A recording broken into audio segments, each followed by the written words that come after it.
What's up, everybody? Joe here with Joe's Disc Golf, and I have got the wrap up for the OTB Open that has just concluded round one for today, May 14th, 2021. The OTB Open, formerly the San Francisco Open, which is no longer in San Francisco. It is in Stockton, California, just a couple hours north, and at the beautiful Swenson Park Disc Golf Course that also has ball golf, or as other people have called it, golf ballers, as well as foot golf. There is plenty of stuff to do there, and this course is great. There's a lot of woods, there's a lot of water, there's a lot of OB, greens everywhere from golf, regular golf, golf ballers, as we like to call them, and the fact that people can lose a stroke because the 2-meter rule is in effect, the controversial and often stupid rule that is the 2-meter rule. For those of you who are unfamiliar, if your disc is more than 2 meters above the ground, you might as well have gone OB because, hey, you still take a stroke, but the good news is you can take it back as far as you want because it still follows normal OB rules. Enough talking about everything else that isn't what was going on at the tournament here. We have a 4-way tie for 9th place. That is Emerson Keith, Joel Freeman, Nico LaCastro. All of these gentlemen, and when I say 4, I mean 3, because numbers and math is hard. That might explain why I've gotten so many birdies on par 4s. But I digress. We've had a great showing here. Generally speaking, these gentlemen in the top 10 have not really had too many bogeys. They have struggled a little bit with going OB. I know Ricky Wysocki took a 5 and a 3 to start out. We'll get to him later. Generally, though, most of these guys, if you see an orange little splotch on their card from udisclive.com, well, that is probably because they went OB. Some of them have managed to save their par. We have a 4-way tie for 5th place. This is actually 4. I can count to 4 this time. Adam Hams, Anthony Barella, Aaron Gossage, and James Conrad. Looks like James Conrad is finally getting into his element, finally getting a hold of those MVP discs and getting to fly like he knows they can. And finally, we get to see the James Conrad that we know and love so much with his long, flowing, beautiful locks. He does have some great hair. In 4th place is Nate Sexton. You can check out some fun stuff that he did with the practice round with Eula Berry and the big sexy germ himself. Yes, they have it on Jomez Pro. Paul McBeth is in 3rd place solo. He managed only 1 bogey on the day. That was hole 16, where he managed to go OB just his one time. He took a 5 on an 864-foot hole. Pretty solid there. In 2nd place, Paul McBeth was also at 10 down. Nate Sexton in 4th place, 9 under par. Ricky Wysocki sitting in 2nd place at 11 under par. He went OB twice, as I've mentioned before. On hole 1, 776 feet, he took a 5. Couldn't convert on the scramble there, but he made his circle 1 putt.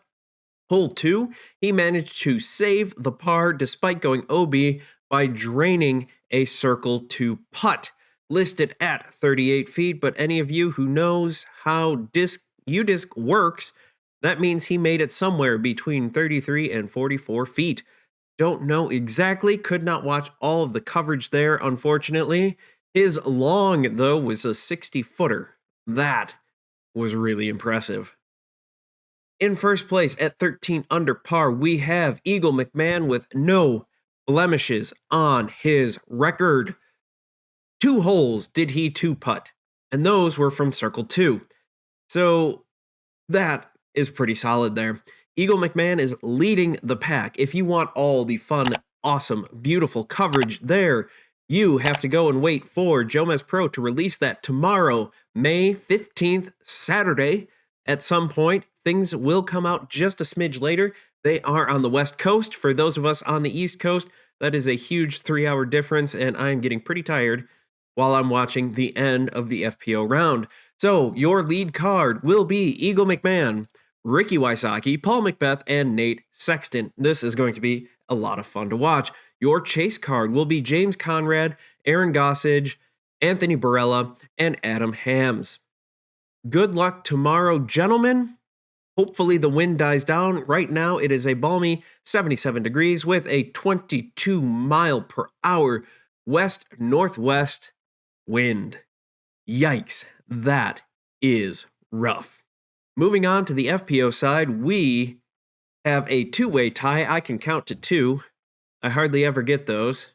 But hey, this isn't about me. This is about you and getting you the information about the FPO side of the OTB Open in Stockton, California at Swenson Park Disc Golf Course. I don't know what I was doing there, but we have two people tied for 9. That would be Owen Scoggins and Juliana Corver, both of them at 1 over par. Moving into a tie for 7th, we have Kona Starpanis and Erica Stinchcomb. Kona took a rough 7 on hole 3, which is a par 4, 619-foot par 4.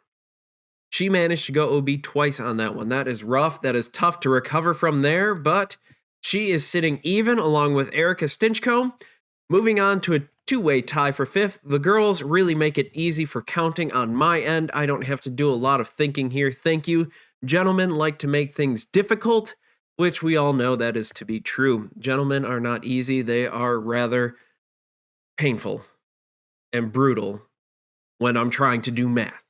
When it comes to math and the way the FPO treats it, it is so much easier. Thank you. Zoe Andike and Missy Gannon are tied at 1 under par. They had a pretty fantastic round themselves. Missy Gannon throwing only 2 bogeys the whole day. Zoe Andike, she unfortunately finished a little weak, going 3 bogeys on 15, 16, and 17, but finishing with a solid par at the end there. Moving on to a two-way tie for 3rd place, we have Lisa Fakis and Katrina Allen tied at 3 under par. Lisa Fakis only having 1 bogey on the day. She did a fantastic job here, and she only did not go OB. She was the only one there, right there, because unfortunately, Katrina Allen struggled a little bit with the OB on hole 7 and hole 13, but, you know, we all struggle with 13. 13 is a very unlucky number there. Moving on to 2nd place, and this was some late movement there. Paige Pierce giving up a couple strokes at the end, taking 2 bogeys on 16 and 17, but she managed to stay out of the OB, so she was okay there. She is 4 under par and doing just fantastic there. Jessica Weiss is your leader at 5 under par, also managing to stay out of the OB, managing to pick up her one and only scramble shot on hole 3. That was a great shot. She was able to save from just utter disaster. She only had 1 bogey on the round. Good job, Jessica Weiss. So looking at tomorrow, hopefully again, it will be a little less windy. It is currently 22 mile an hour west-northwest winds. Hopefully that will drop just a little bit, but your lead card as it stands right now at the time of recording, Jessica Weiss, Paige Pierce, Lisa Fakis, and Katrina Allen. Looking to make some moves on the chase card, we have Zoe Andike, Missy Gannon, Kona Starpanis, and Erica Stinchcomb. I'm really hoping that Owen Scoggins can really pull something out tomorrow because she is one of my skip ace picks, and I'm really just, please, I hope. Again, Katrina Allen is my other skip ace pick, so I'm really hoping that both of them have great rounds, even if it is for selfish reasons. But thank you all for watching. I've been Joe. You've been awesome. Don't forget to thank Treesus when you get a great tree kick, and if you happen to dump further into the woods, well, just ask Treesus for forgiveness for past transgressions. You have hurt Treesus in some way, and you need to atone for your sins. Thank you all for watching. Don't forget to like and subscribe if you're listening to the audio version of this. Please continue to subscribe, rate, and review wherever you get your audio podcast, wherever you're listening to this. It helps out a ton. Really hope that I have earned your subscription at some point throughout this video, throughout this series.